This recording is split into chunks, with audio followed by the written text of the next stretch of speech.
First thing we're going to do here today is we're going to show you the lineup of tools that we have and their specific uses. For instance, we'll start right here with a flat bar. This is one of the most valuable tools that a technician can carry. It is glass from the skin to allow your tool to go in. Probably again one of the favorites of the tools is the flat bar.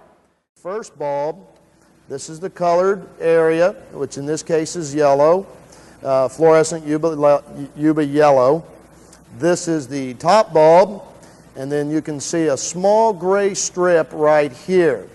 This is what we call the top gray area. Now sometimes right here, that's what we told you were going to see, which is in effect what you see here. We told you you'd work the center of the dent, which would be here, and this is in fact the center of the dent.